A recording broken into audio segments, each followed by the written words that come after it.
It's 1999. A teenage girl is driving alone on a wet Wisconsin road. Her right tire hits something heavy. The whole car lifts. She stops, gets out, looks around. Nothing on the road. Then she sees it, standing upright at the tree line. 7 feet tall, covered in dark fur, watching her. She runs back to the car, locks up the door, and floors it. As she pulls away, she feels the weight of something land on her trunk.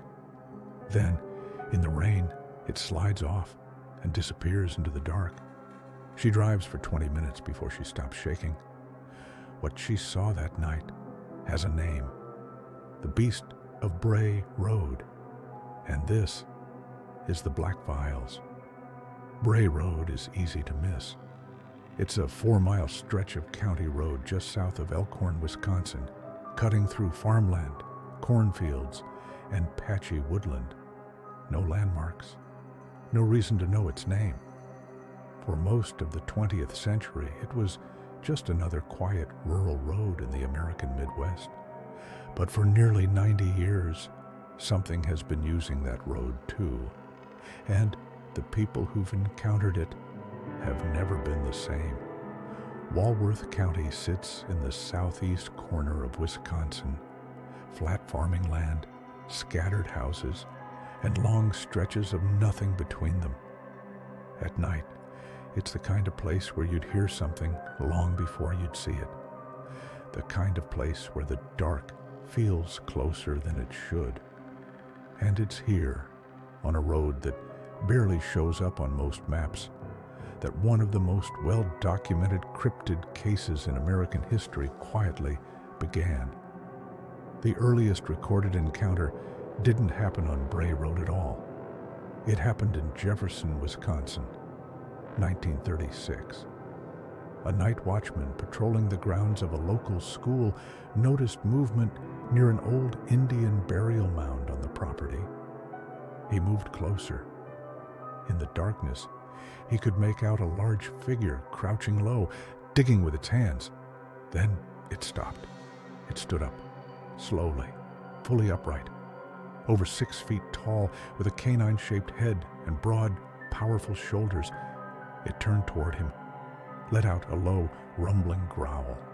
Then it walked away into the trees. The man never reported it officially. He told his family. His family kept quiet.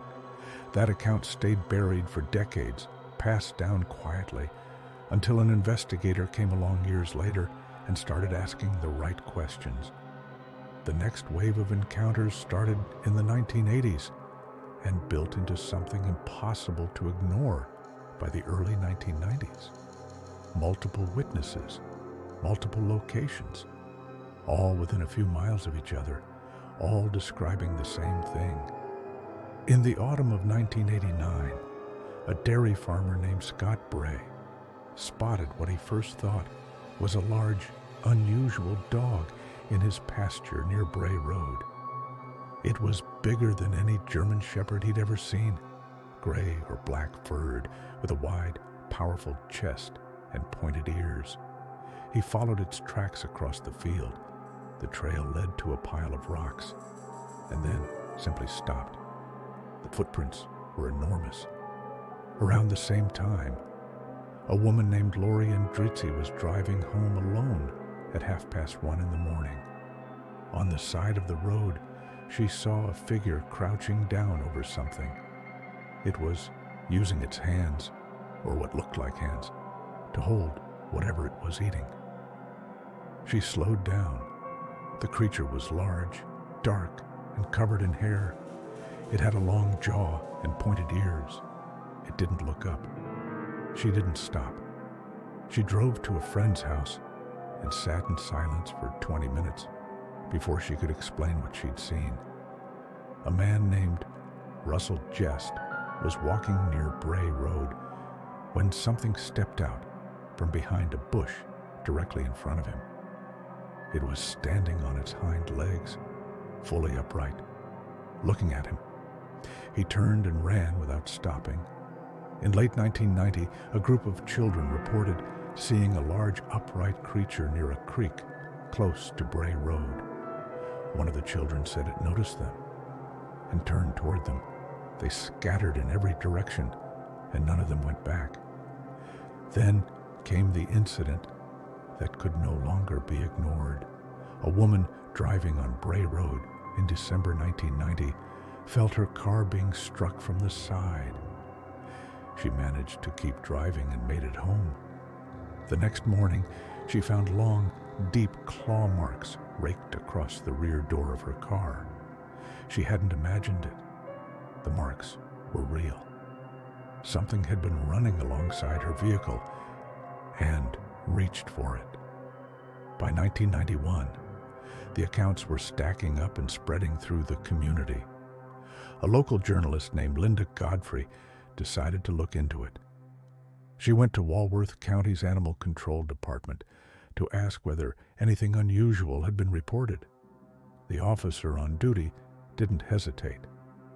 He reached into a filing cabinet and pulled out a folder. On the tab, written in plain pen, were the words, "Werewolf." Godfrey began interviewing witnesses one by one. What struck her wasn't just the consistency of the descriptions, it was the people giving them. Farmers, drivers, parents, teachers, ordinary people with nothing to gain and a great deal of embarrassment to risk. None of them knew each other. None of them had compared stories. And yet, they were all describing the same creature, the same height, the same fur, the same eyes, the same way it moved. On two legs, like a man, but with the head of a wolf. Her investigation led to a newspaper article in late 1991. Within weeks, reports were flooding in from across Wisconsin, then across the country, then from further afield. The Beast of Bray Road had a name, and now the whole world knew it. Most cryptid encounters follow a pattern. Something large is spotted, it runs. The witness is left shaken, case closed. But the Beast of Bray Road produced one account that stands entirely apart from every other cryptid report on record. A witness who provided a detailed account to researchers described an encounter in which the creature stood directly in front of him. He could smell it, a thick, rotten animal smell. It was looking straight at him. Then it opened its mouth, and it spoke. The sound it made, deep, guttural, deliberate, resembled the word Gadara. Then it turned, and it walked away, slowly, without any sign of fear. This single detail has divided researchers ever since. An animal runs, an animal hides or attacks. An animal does not look you in the eye and speak.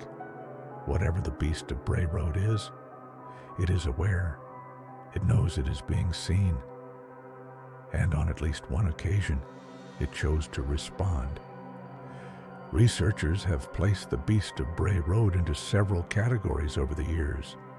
Some believe it is a dogman, a classification of upright, canine-featured cryptid reported across the entire United States and beyond. The Michigan dogman shares almost every physical characteristic: the height, the fur, the glowing eyes, the ability to move on two legs or four. Linda Godfrey, who has spent over 3 decades investigating both cases, has pointed out that the sightings follow almost identical patterns: rural roads, woodland edges, and a striking number of locations near old burial grounds and sacred sites. Others have suggested the creature belongs to a class of entity that exists outside what biology can currently explain. Not simply an undiscovered animal, but something older. Something that appears consistently across cultures and centuries, wearing different names, but leaving the same evidence behind. What's harder to dismiss is this: the sightings never stopped. They continued through the 1990s, through the 2000s, and reports continue to be submitted today. Bray Road still draws people from across the world who want to stand on that stretch of asphalt at night and see for themselves. Most of them see nothing, but some of them do. The Beast of Bray Road remains unidentified. No body, no confirmed footage, no official explanation. Just decades of credible, consistent, first-hand accounts from people who had nothing to gain and everything to lose by coming forward. That's not nothing. That is, by any measure, a file worth keeping open. But here's what I want you to think about before next time. In 1959, 9 experienced hikers died in the Ural Mountains of Russia under circumstances that have never been fully explained. Their injuries were catastrophic. Their tent was torn open from the inside, and they ran barefoot into sub-zero temperatures rather than stay in their shelter. Whatever they encountered that night, they were more afraid of it than they were of the cold. In our last episode, we opened that file. But there's a connection we didn't cover, a detail that links what happened on that frozen mountain to what's been seen on a quiet road in Wisconsin. Next time on Black Files, we connect the dots. If this is your first Black Files episode, every case is in the archive. Subscribe so you don't miss episode 10. And if you've seen something you can't explain, the comments are open. This is the Black Files. The truth is in here somewhere.